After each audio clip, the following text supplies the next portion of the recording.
Good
morning, everyone. Welcome to Black Sun's webinar. Really excited to have so many of you listening in today. I'm just going to give it a few minutes for everybody to join us.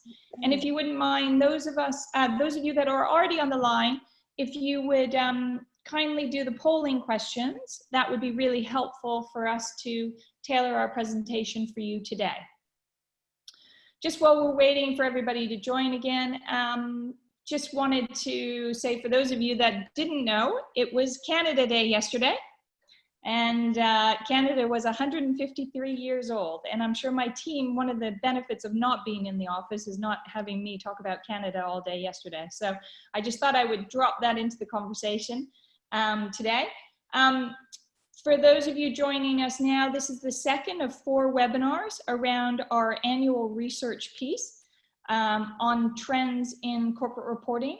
This year's research is entitled Rewiring the Ecosystem for Resilience, where we call for companies to rethink and rewire to rebuild for resilience in the future. Okay, as I said, it's the second of 4. If you missed the one last week, it is available on our website for full download, and there is also a key takeaways from that research.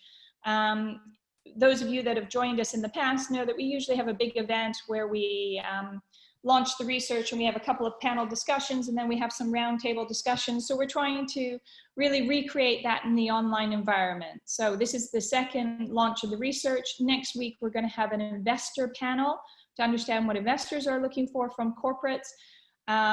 That is with Sasha Sedan from Legal & General and Mirza Bey from Aviva, which will be great. And then the week following that, we'll have a corporate panel. And we've got confirmed at the moment, we've got Ben Matthews, Company Secretary of BP, as well as Carla Bloom, IR Director at Bruin Dolphin. And they'll both be joining us to share with us their thoughts about how they're rewiring their ecosystems for resilience and sharing some of their past experiences with reporting. So a lot of great stuff going on. So I hope you can join us. I just wanted to introduce the team. I've got the A team here with me today. We've got representatives from around the world. As I said, I'm from Canada. I've got Anne with us, who's our lead consultant, who is from Denmark, right, Anne? Yes, long time ago, but yes. And we've also got Ellie on the call, who is going to be sharing with us a lot of the research findings today. And Ellie is originally from Italy. Hello, everyone. As you can tell from my accent, I'm very Italian. Yes. And then we've got Waka, last but certainly not least, originally born in China, but grew up in Japan, so representing the Far East today. So look, great. Okay, good. So that's the team today. We're going to try to keep it as interactive as possible. Before I started, I just wanted to give you a little bit of an update on us, Black Sun, for those of you that don't know who we are. And okay, I don't know who's controlling the slides, but I'm not. So we just push it through. That would be great. Just a little bit about Black Sun. For those of you that don't know, I know a lot of you on the call kindly joined us last week and are familiar with our events and things, but those of you that don't know us, we help businesses to communicate authentically how they deliver value to their stakeholders, okay? And we really try to help help companies solve business challenges through communications solutions. The other thing we know with our experience of working with companies very closely is that the creation of inspiring strategic communications can often spark positive change and really help to drive long-term performance. And we see this through the process internally, as well as the greater engagement and dialogue externally. And we do this with multiple stakeholders as well as through multiple channels. So I just wanted to go on and just tell you a little bit about our research brand, which is called the Horizon Series, to set it up. And this piece of research that we're talking about today is really the origins of the Horizon Series, but we've been studying the power of communications in changing behavior and increasing transparency, and I think really improving engagement between business and their key stakeholders since 2005. So this is a huge commitment as a business and to our clients in terms of improving the advice that we can give them. Now, when we started the research, particularly the research into annual reports 15 years ago, our sort of underlying principle was with clients, reporting is an obligation, but you can use it as an opportunity to tell your story to your stakeholders. So we moved over that 15-year period from a very compliance-driven tick box approach to one of, I think, telling one's story. And I think in the last few years, reporting has really been used as a tool to challenge mindsets and behaviors internally, and I think help companies collect better information and effectively make better decisions as well. And I think it's also a great tool for demonstrating accountability and sustainable benefits for shareholders, employees, and wider stakeholders, and becoming much more important as we move forward. So now we talk about it as being both an obligation as well as an opportunity to evidence those things, particularly in the environment that we're living and working in right now. Now, the other thing I just wanted to say before we move on is we're super privileged to work with a lot of amazing companies. I know a lot of you are on the call today, so thank you for your support and being here. We also do work with companies, not just on their reporting, but how we can meet the broader communications needs of their stakeholders, whether that's helping to capture the spirit of regulation in their reporting, creating corporate websites which reinforce purpose, inspiring people via social media, or engaging wider stakeholders on sustainability. We do all of those things, and we're very insight-led in what we do. And you can see up there on the screen a number of other research reports that we do on how companies are reporting through their corporate websites. We have a number of research reports, specialist research reports on TCFD, which I know people are going to be interested in, the second one coming in a couple of weeks. And then again, we've extended our research to some of our other markets, Malaysia and Singapore, which we operate in. So after 15 years, I remain super passionate about pursuing what's next. And our team is super passionate, as you'll see from today, about helping you navigate this new world and understanding how reporting can be used as a driver of change. So without further ado, we're going to start the webinar by hearing from Anne a little bit about what the key trends in reporting are. So Anne. Thank you, Sally. So the first slide here is really to sort of, explain to you that this year we've taken a slightly different approach. We split our sort of annual report into 3 reports this year. So we have one report that focuses on our 6 principles of trust. We had a webinar on that last week, so if you missed that recording, it is available on our website, and so is the report. This webinar is dedicated to the second one, which is the one with in the middle one there of the 3, which focuses on the sort of typical building blocks of an annual report, such as, strategy, risk, market review, etc. And the third one is called our 2020 Visions report, which is sort of a deep dive into some of the key issues in 2020. And together, these reports make up the sort of our full report on our research into trends in the FTSE 100. And as Leila said, this year it's called Rewiring the Ecosystem for Resilience. Now, I should say that our research for these reports look at the FTSE 100, so all 100 reports. It has a cutoff in April, so obviously COVID-19 is not reflected in a lot of our data points for that reason, because simply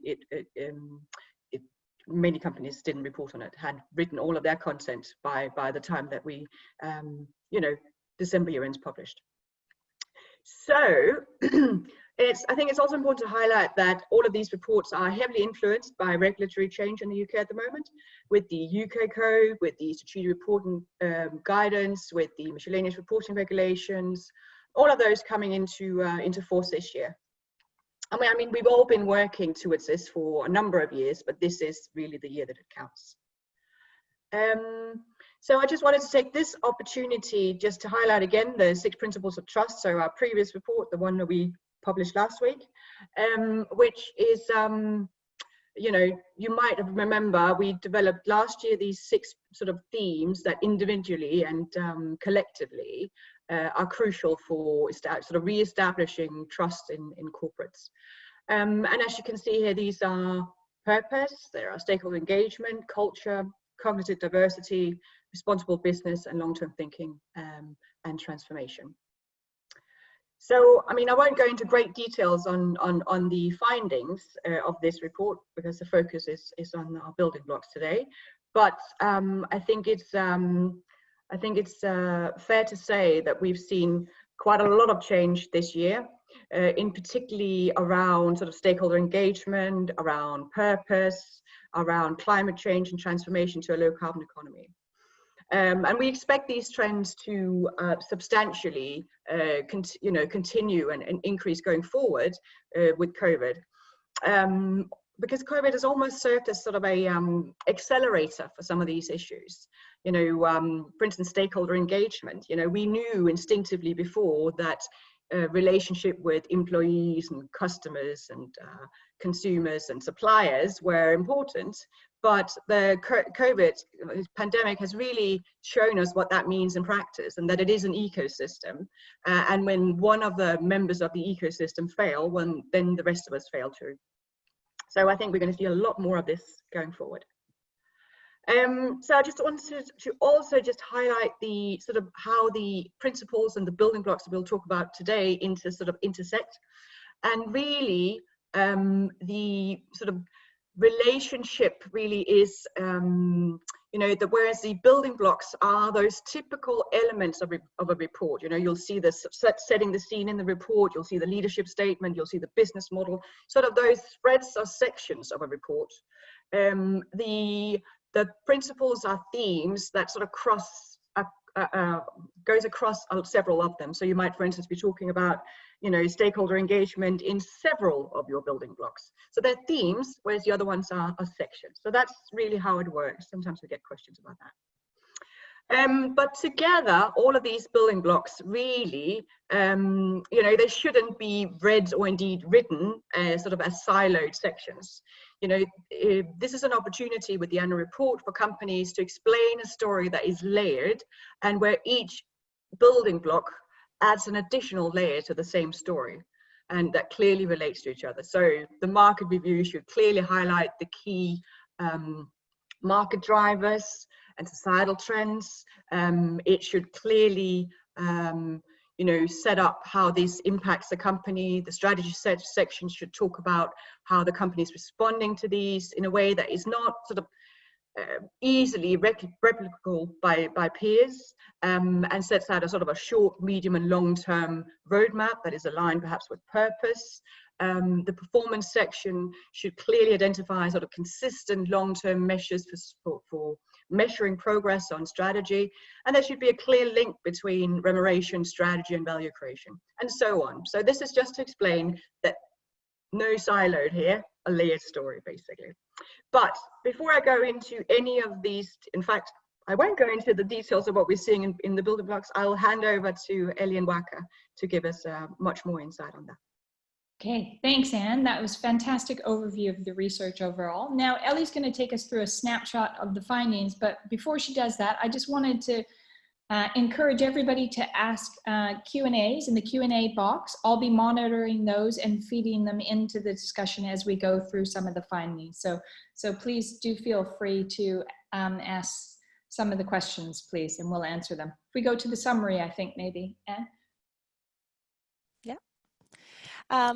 Thank you, Anne, and hello, everyone. It's so nice to see so many of you on the line. I just want to give you a little bit of a snapshot of what we've seen in terms of reporting this year, and I think overall is a positive story. We have seen a lot of companies providing a lot of insight into how they are integrating sustainability in different areas of reporting, whether it's the strategy or also remuneration, which is quite surprising, but also how, for instance, risk is considered a strategic aspect of reporting. So there is a lot of insight into that aspect of it, but also how certain areas should be improved. And one of the things that we notice is the market has not substantially changed from the previous year, but I don't want to spend too much time on it because we have a lot to talk about. So I think we'll discuss later. Okay, super, Ellie. That's a great overview. Now let's just dig into the detail. For the last few years, and what we're going to do now, everybody on the line, is we're going to go through some of the key themes, and then Waka and Ellie are going to take us through some of the stats and what we think they mean. So the first thing we wanted to pick up on is, for the last few years, we've been telling companies to take ownership for telling their own story. And actually, regulators and investors alike have also recently been encouraging companies to do so. And what I want to know from Waka, first off, is, are we seeing evidence of companies taking control of their story? Yeah, definitely. So I think overall we have seen a lot of interesting developments, and purpose has definitely been one of them. It's been a central piece to the corporate governance code and guidance on the strategic report. And as Anne discussed in the previous webinar, it's been crucial for companies' value creation, and it can be also be seen as a unique differentiator for lots of companies. So, so it's like it's been a topic of discussion with a lot of our clients as well. And I think the focus of discussion has shifted a little bit from just talking about who you are or why you exist to having companies having more positive impacts in a society at large. So one of the interesting work that we have done with our clients is where we not only help them articulate purpose strategy, purpose statements, but also help them sort of communicate the journey they have taken on to rediscover their roots and to redefine their purpose and how stakeholders were involved in that process. And I think this current crisis has also kind of presented a unique opportunities for a lot of companies to sort of reevaluate their purpose, and as a key tool to rebuild, create new meaningful relationships with their stakeholders. And speaking of stakeholders, which is another key topic that came out of from our research. So we have seen a substantial increase in the number of companies talking about stakeholders in the leadership statements, which is arguably driven by the latest regulatory change. But when we looked closely, these companies, we also found a lot of them talking about how stakeholder feedback has been taken into consideration at board level decision making. So we've seen a lot of companies going beyond to showcasing their engagement with stakeholders and their considerations. And I think the relationships with the stakeholder is definitely more prominently featured in different parts of the annual reports as well. And for example, investment case, which I think Ellie can share more insight into. Yes, thank you, Waka. In terms of the investment case, as Waka said, we have seen an increasing number of companies that do talk about the relationship that they have with the employees, but also wider stakeholders, whether it's relationship with customers, but also suppliers. So these are key matters that we foresee featuring more in the investment case going forward, especially on the back of the investors looking at what are the intangibles that the company is investing in. And so I think overall, these are very positive findings. And I can say from the work that I've done with one of our clients, Taylor Wimpy, is to tell that story throughout the report and bring in those intangibles and elevate them. So just talking about how they engage with employees, so they consider their relationship also with contractors and the quality of the quality of housing they build. So these are key areas of focus that I think companies need to be focusing on. Thanks, Ellie. A couple quick questions. I've got a quick question on that, and then I've got a question from the floor. So around investment case, it strikes me that this is quite an important differentiator for companies and probably needs to be communicated more widely. Can you tell me a little bit more about, are we working with companies just to communicate it in the annual report, or are they going beyond the annual report? So that's the question for Ellie. And then, Anne, we've got a question from someone, an anonymous attendee, saying, do you have any practical advice on how purpose can be effectively carried through each section of the annual report? And that somebody's struggling with this, and I know we covered it in the last webinar, so maybe you could give a quick answer to that as well. So there's obviously different ways of doing it, but one of the sort of the emerging trends that we've seen on purpose really is around sort of a what I'd call a clear line of sight. So a number of companies set out at the very sort of front of the report a spread that perhaps talks about the purpose, then how that then aligns with or how the strategy aligns with the purpose, the either targets or the key performance indicators that are used to measure the success of that, the kind of values and culture that is needed to achieve the strategy in order to really fulfill the purpose, and it might even include sort of a little piece on remuneration in there as well that says, you know, we remunerate our people in a way that is aligned with our strategy but also our purpose. So that's sort of an emerging trend that we're seeing. But, you know, a lot of companies talk about purpose and everything from obviously the leadership statements to the strategy section, making that link between what, you know, how will our strategy be embodying the purpose, you know, making that link between those two elements. And you can also make the link obviously with purpose in terms of your impact in terms of sustainability. What I haven't seen, but I'm hoping to see going forward, more companies aligning SDGs. So a lot of companies this year are talking about SDGs and how they're, you know, contributing towards them. But we're not actually seeing any alignment between purpose and SDGs. And you know, I would have thought that would be an obvious one to be talking about. So there are plenty of options. Something to watch for in the future then, and we'll be working a lot with clients on that. So Ellie, quickly, do you want to answer the other question about? Yeah, sure. I think the annual report traditionally has been the main communication channels to address the investment case. However, we have been working with a lot of our clients to tell the story in other throughout different communication channels, such as the website and the investor presentation. I think at the end of the day, the annual report is only published once. And I think it's really important to use these communication channels to tell what are the key differentiators of the company. So it's just using these channels, yeah, a little bit more. Excuse me, we've heard a lot through our engagement with investors in the FRC about the need for companies to, especially during COVID, to get all that information very concisely and easily to find on their websites, isn't it?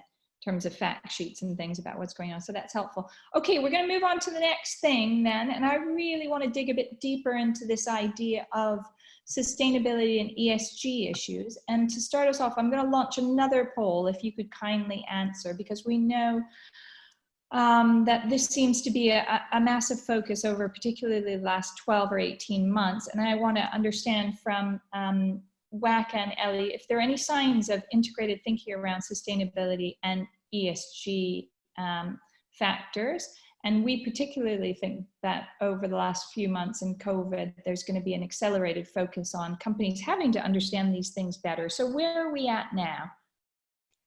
Well, I think, yeah, one big sign that we've seen is the change in companies' strategic discussion around sustainability and ESG issues. We've seen a lot of leading companies that have integrated sustainability into their operational as well as commercial aspects of the business. And these companies have also been effectively communicating the business case for sustainability and how that drives long-term value. So I think investors have been voicing a lot of concerns around ESG risks. So this will, in terms of integration of sustainability into strategies, will kind of remain the top of the agenda for in our work with clients going forward. I think also speaking of strategies, we also seeing quite a lot of clear progress in KPIs and performance measurements disclosure, as we've seen a lot of companies disclosing non-financial KPIs to measure progress and performance as well. So I think this will be another focus area going forward in our work with the clients. And I think this pretty much reflects that a lot of companies, including lots of our clients, have been, thinking what's the best way to identify better ways to basically measure success going forward. Yeah, that's really helpful. And actually, if I end the poll here, we can see from the polling that everything you're saying, Waka, is shared by our attendees today. So definitely these non-financial issues or ESG issues are coming up more on the agenda. It looks like in conversations, question 3, in conversations with investors, 68% of you say that these things are coming up often, and 9% every time. So that will be interesting to see how that changes over time.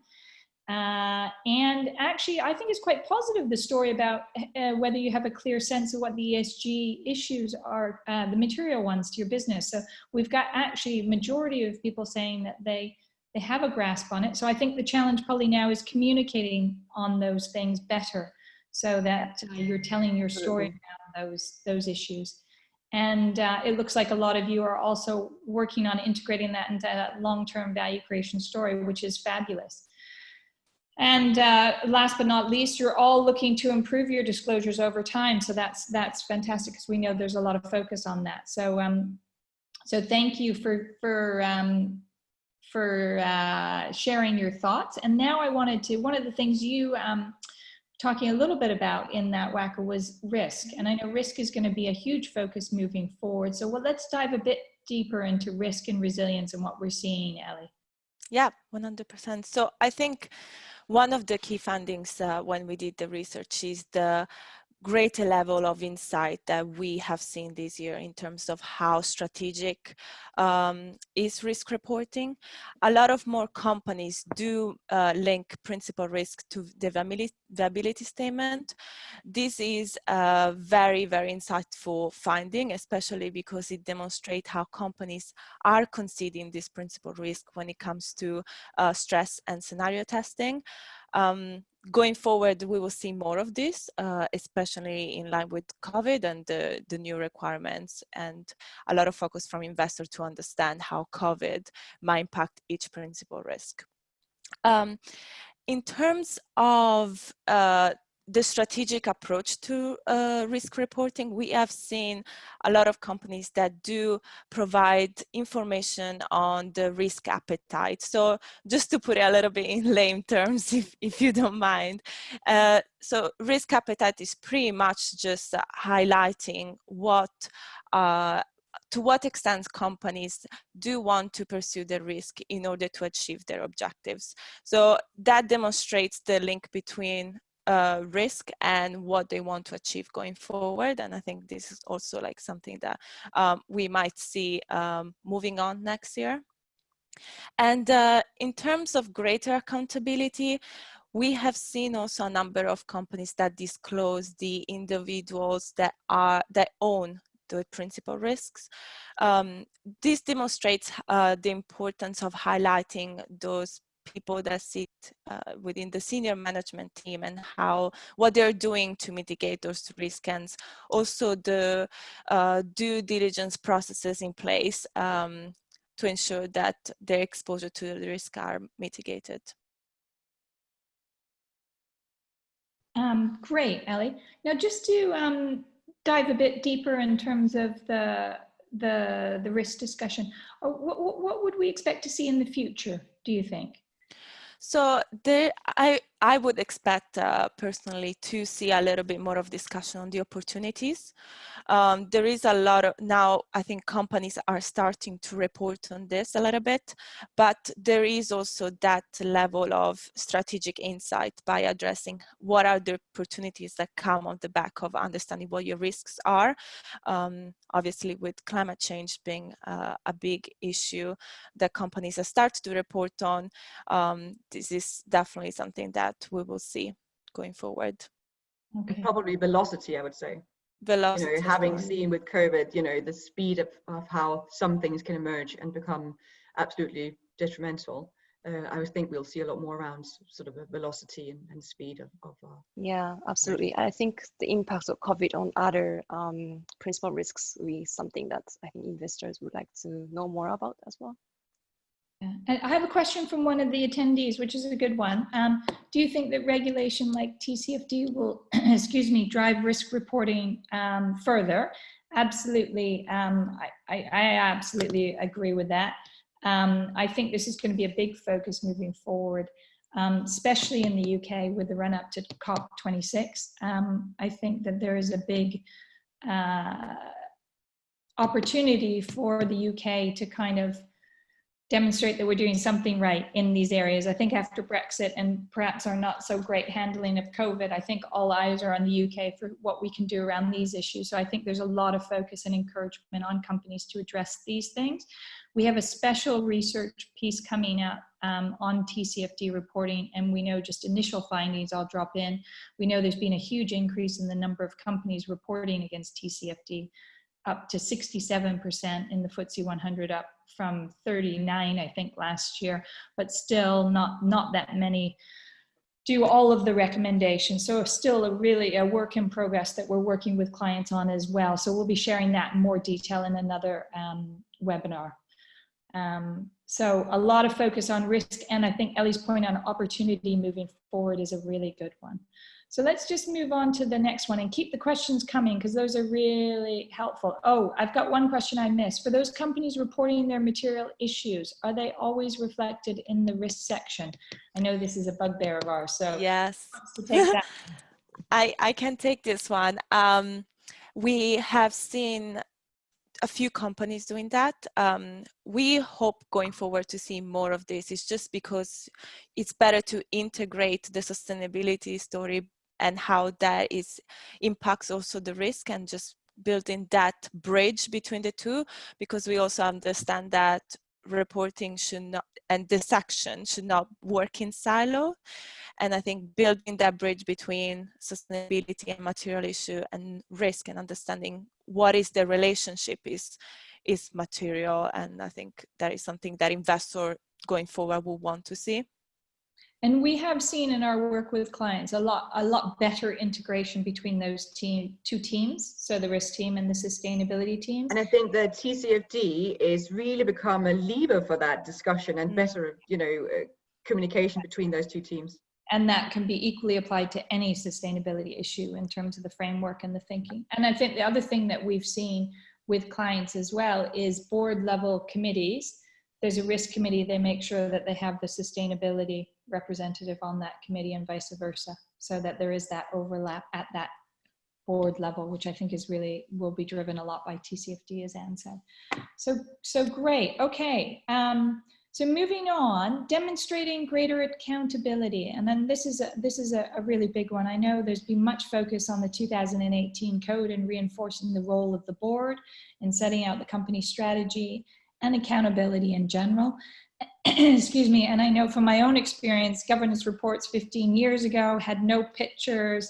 You know, you could have cut and paste the name from one report to the other and you wouldn't have known a difference. So this has come a long way, but what are we seeing this year, Waka? So I think we're beginning to see some early signs, companies linking between strategic priorities and board activities. A lot of companies are using icons to show the linkage or alignments, and others are using, you know, structuring their board activities discussion around specific strategic priorities and objectives. So that's been a lot of interesting improvements. We have also seen more companies talking about or addressing the board's role in setting strategy in the chair's letter as well. So that's another sign of key progress here. But I think moving forward, there's definitely more opportunities around how companies can bring that discussion to life. Could be manifested in a kind of governance in action case studies, and just to give more insight, more granular details around the board's oversight of specific topics. Okay, and could you share with us any specific examples of where we've seen case studies in some reports that have brought some of those things to life? Yeah, we have seen a lot of companies using governance in action case studies to highlight how the board has had oversight of culture as well. And one of the latest annual reports that have been published, for example, Marks and Spencer, they have used board governance in action to show how the board and different functions of the companies had an oversight of the risk management of the COVID-19 issues. So they have used a kind of timeline to illustrate who was involved in which part of the sort of risk management mechanism. And they also showcase how the board was monitoring the evolution and basically how the things were moving on. So I think that was the interesting one.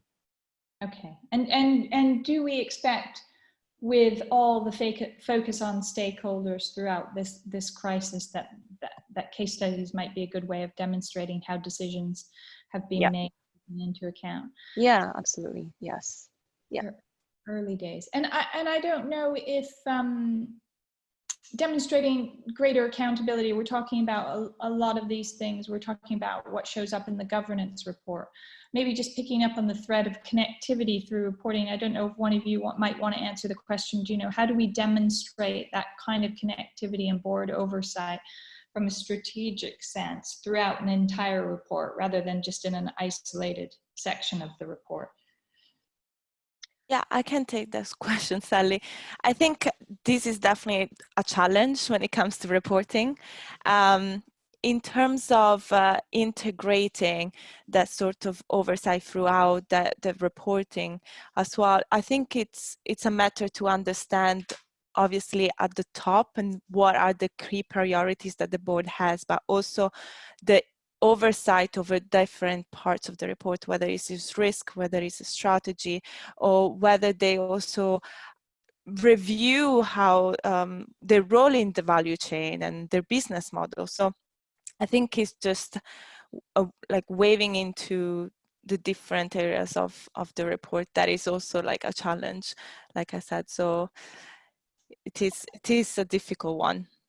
Well, you see a lot more of it going forward. I mean, we are also seeing, for instance, in terms of stakeholder engagement, and how companies deal with Section 172 disclosures. There is sort of a different ways. We sort of coined them, the yin and the yang, and the front loader and the back loader. And, the front loader are really those who talk about the stakeholder engagement and the board's oversight with stakeholder engagement in the strategic report. So actually they have how the board has had oversight without sitting in the strategic report rather than in the corporate governance report. So we've seen some of those. We also seen some who talk about the board's oversight with risk sitting in the risk section. And then the whole thing about the corporate governance report is really that it should be talking about the same themes, should be talking about the same decisions. It should be a commentary on the report that you've just read, the strategic report. And we are definitely seeing more examples of companies doing that more successfully. Okay, that's helpful. And one of the questions is, culture, something that I know was quite hot on the agenda a few years ago, but do we see many companies reporting on how they're monitoring their culture and what metrics are being used? And I know you dived a bit deep into this last week. I don't know if you could just give us a little bit of an overview. Yeah. So culture is interesting in the sense that last year it stagnated a little bit. We've sort of seen a lot of interest around culture, a lot of this narrative around culture over the last couple of years since the FIC's Culture Coalition back in the end of 2015. And then last year sort of stagnated a little bit. And I think this year it has taken a bit of a step up in terms of talking about culture much more in relation to how is it actually feeding into value creation. So not how do we ensure we destroy value, but actually how does it feed into a culture of innovation? How does it feed into a culture of smart risk taking? How does it feed into a, that kind of culture that we need in order to achieve these targets that we set out, this strategy that we set out. So that narrative, but it's very difficult to measure. And I think we are also seeing companies starting to set up sort of discursive measures of how they measure that culture, so that it's not just entirely focused around, well, our employee survey says A, but actually looking at other measures such as customer satisfaction, net promoter score, churn, employee churn, looking at everything from investment in innovation, all of those sort of different measures that all form a picture of a company's culture. But I mean, we're seeing some companies talk about that, and we're seeing some of them using those metrics to illustrate how the board reassures itself that culture is aligned with long-term thinking. But we need to see more.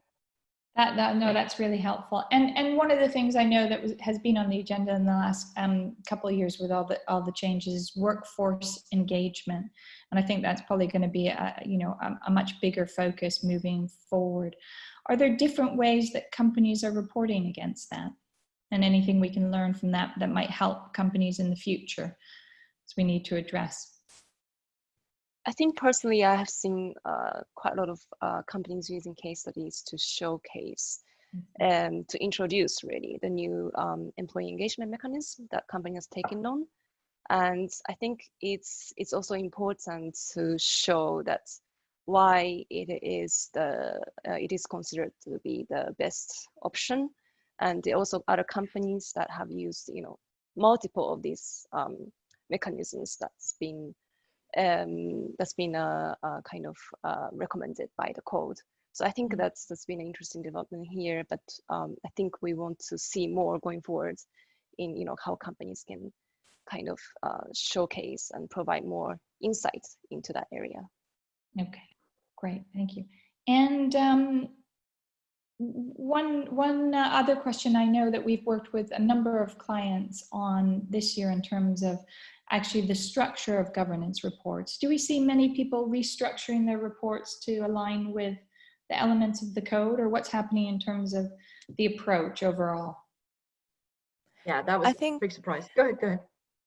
No, I think there has been a lot of discussion of what is the best approach, because obviously it's the first year. There have been quite a few changes in terms of the principles and what companies need to report on. So I think of the companies that have had to report against the new code, a lot of them have structured in some way the disclosure around the principles. I think it's just a matter, because it's easier, I think, to just showcase the story a little bit better instead of having it by different, like traditionally how it was. So that's what we've seen. Okay. It was a little bit surprising, actually. Originally, when we talked to a lot of clients, they were saying, no, we're not going to structure it by the new sections of the code.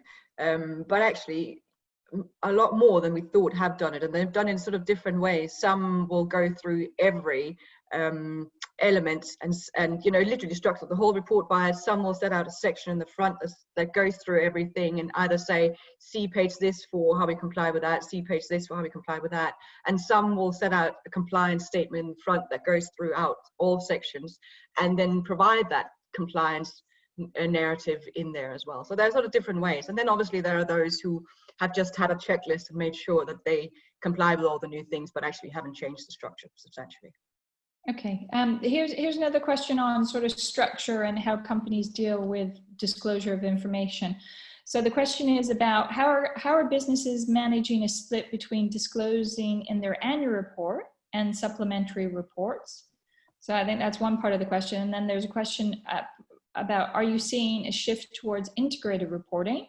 So therefore all encompassing reports, or still many relying on standalone reports and supplementary web copy? So that old challenge we get with clients, what goes into what report, how many reports do we need, what goes onto the website, what do we think we're seeing in terms of that, and what we think might happen in the future? Who wants to take that? I'm happy to start out. Someone else can fill in after.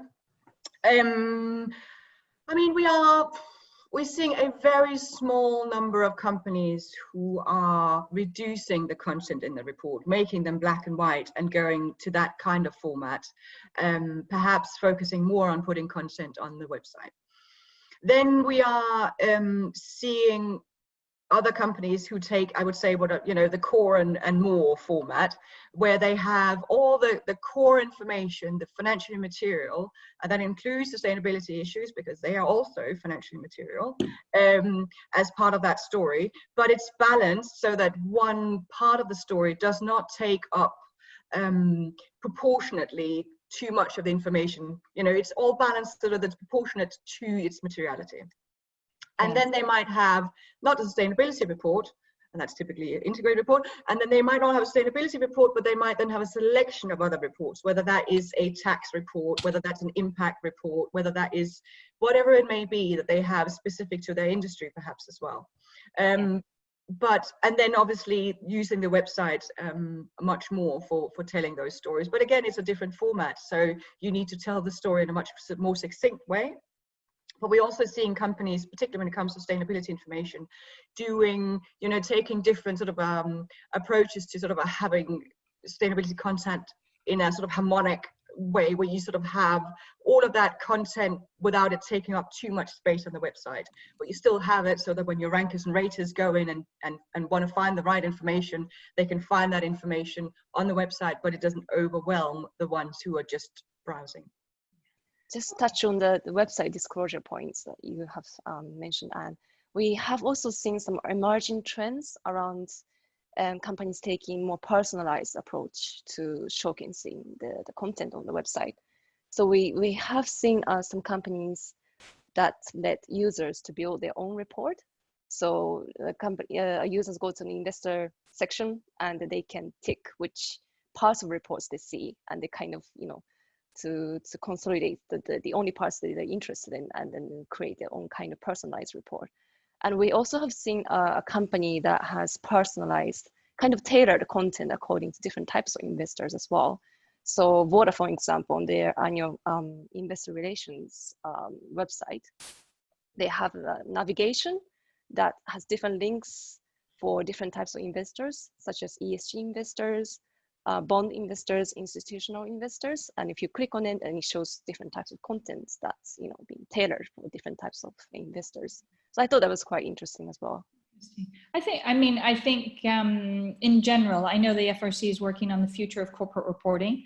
I know we heard from Deepa last year and this idea of this kind of core and more, which Anne has explained, but I think we will get to a point where there are so many demands for different information for different stakeholders with different needs and objectives. I think we'll have to move to a model where there are multiple reports. But I think the important thing is the consistency of the communication across all of those, and ensuring that there's a holistic view of what's going on for the business, which really picks up on your authenticity challenge last year, Anne, that we talked a lot about, that companies must be communicating the same thing to the same stakeholders. They can't have a gap, because I think they'll be found out quickly. So I think that's interesting moving forward. Should we just move on to some of the things that perhaps are not so well done? We've talked a little bit about investors. What do we think in terms of understanding of the future, which we know companies always struggle with, and meeting actual specific investors' demands? Waka? Is it Waka? Yeah, I think the majority of the companies are still finding a bit difficult, challenging to communicate the views of the future. So we only seen 16% of the companies that have disclosed strategic timeframes for 5 years or more into the future. And when it comes to market discussion, there has been a slight increase in the number of companies who communicating challenges and opportunities when it comes to market trends, but we actually seen fewer companies that are making that explicit link between strategy and markets and how they're responding to certain market trends. So I think what the data is telling us is that companies taking more cautious stance towards communicating forward-looking information. But this type of information is also what investors are looking for, increasingly looking for in terms of, in the near term, medium to long term future. And as FRC has highlighted, any information gap that's been caused by limited disclosure is likely to be filled by the third parties. So I think this also brings us back to the earlier point around companies taking more ownership of their own stories. Okay, that's really helpful. And we know from engaging with a lot of clients and investors, seems that throughout this crisis, investors have been quite understanding and quite happy to engage with companies. And I think it's kind of keeping that dialogue and consistent dialogue up around a lot of these things. And I think that not everybody has all the answers at the moment, but it's about clear and transparent, continuous communication to keep in touch with what's going on, I think is helpful. So let's just pick up on that theme in terms of, are there any things in terms of reporting that we've seen, any trends that we've seen in terms of how companies have strived to make their information more accessible to their investors and other stakeholders through their report? Ellie, do you want to take that one? Yes, sure. So one of the things that we've noticed over the years is there is a lot of more of a personal approach to reporting. A few companies use Q&As just to engage the reader a little bit more and provide a little bit of a more engaging information that could be picked up when reading the report. However, what we noticed as well this year is there are a few companies that are highlighting people that sit in the senior management team through individual leadership statements. I think that is quite a nice approach to reporting, especially because that is an opportunity to highlight what the team and the individual is doing in order to achieve the overall company strategy. So that is something that we are seeing this year. But most striking is the number of companies that have used remuneration at a glance in this year's report. Obviously, remuneration is highly regulated. It is very, very difficult to digest. And I think a lot of companies have started to understand that having a snapshot to tell that story at the beginning of the remuneration report, where people that might not be investors might want to look at is really, really important. So we will see more of that, especially in light of more information that has to deal with talking about bonuses as well as the furlough scheme on the back of COVID. That's great. Can I, couple questions on the back of that. We've been through a lot of the key findings, and everybody online, there is a full report that goes into this in detail. But a couple of questions for my panel here. What area would we say that we've had the biggest move forward in the latest sort of crop of annual reports? I would say risk, personally. I think there is definitely a lot of focus more on the strategic approach to risk reporting. And I think companies are acknowledging how important it is to tell that story a little bit more and how that is linked throughout the different areas of reporting. That is something that has definitely increased this year. And Waka, did you want to add anything? Is there anything in particular that? Well, I'm more of a themes kind of gal, and I think there are some of the themes that have increased more than any of the individual building blocks on their own. So So much more focus around, as I said before, stakeholder engagement, much more focus around climate change, much more focus around purpose, and a little bit on culture. Okay. Waka, did you are you a games girl, or are you a haven't made up my mind yet. But I think in terms of sustainability integration, I think strategy is one of the areas that really stood up this year, I think. And I know in terms of, forward-looking information, I think there's the room for improvements, but it has been quite a surprise, I guess, to see a big jump in how companies are talking about sustainability aspects as a part of their core business strategy. Fantastic. I mean, I think that's a great step forward, and we hope to see a lot more of that moving forward. Just, I'm conscious that we've got a real mix of corporates on the phone right now, and a mix of big companies and small companies. Just for smaller teams, perhaps, who have less resource, what area would you recommend that they focus on to have the most impact in their reporting? Strategy. No doubt about it. No doubt. Okay. Yeah, no doubt about it. I mean, that is obviously you need to fulfill the regulatory requirements in terms of reporting, but I mean, but you can do that to a lesser or more detailed or less detailed degree.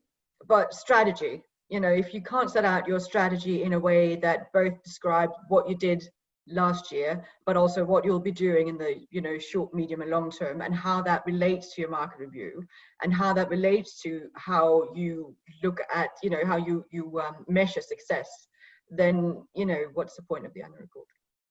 Okay, that's easy. Then just further to dig a bit deeper on that, what advice can you give for companies struggling to make that link between purpose and strategy? Because we know purpose is top of mind of everyone. And at the same time, I'm also, for everybody on the line, I'm gonna launch the last poll, which is really trying to understand what are going to be the issues on your agenda and how we might be able to help with some of those. So at the same time, go ahead, Anne. On around purpose and strategy, you said? Strategy. Any practical advice in terms of how do we go about doing that? I mean, we touched on it a little bit before around the the direct line of, or the sort of clear line of sight in terms of setting out, purpose, strategy, how that impacts strategy, how that impacts, measure success, and so on and so forth. I think one of the things on purpose this year that I've been particularly displeased about is the sort of almost altruistic view that a lot of companies take on purpose. We want to create, value for everybody. And it's not very focused, that the sort of discussions around purpose, it should really work as a filter for what you do and what you don't do. And that won't do or don't do is not something we see a lot of. So it is, we are an altruistic company who will create different kinds of value, not just financial, is often what comes out of the purpose. And then that leads to the question, and I know we had some interesting stats in terms of who should own the purpose. Should it be the chair or should it be the CEO? Because I think that's a good one, and we've seen some changes, haven't we? Well, technically speaking, I believe the code says that it has to be the board, right? So the board has to certainly approve the purpose. Sorry? I was going to say that makes sense from a long-term perspective, doesn't it? In terms of stewardship for the future. Absolutely. I mean, I think in theory, I think at least if you look at statistics, I think the board members are likely to stay with the company longer as well than a CEO. I think a CEO stays for an average 5 years. But obviously you need to have the CEO's vision for what that looks like in practice, because he obviously will be the most crucial person in terms of operationalizing it. So in the day-to-day sense, he should be owning it. Okay, so they have to work closely together, but oversight from the board. Okay, great. Should we just summarize what the key findings are overall? I think, Ellie, do you want to? And then we'll just wrap up because I'm conscious we've got about 2 minutes left, and I just want focus on, yeah, go ahead. I'll be very, very quick. I think overall has been a very, very positive story this year. There is a lot of focus of integrating sustainability throughout different areas of report, like I said, whether it's performance and strategy, but also remuneration. And there is definitely a focus on intangibles. This is on the back of what investors increasingly want to see. And I think this is something that we will see moving on in the next year's report as well, alongside more information on stakeholder engagement. And there is an opportunity to distill that level of information, whether it's through Q&A or individual leadership statement that is not the CEO or the chair, but also through the remuneration summary.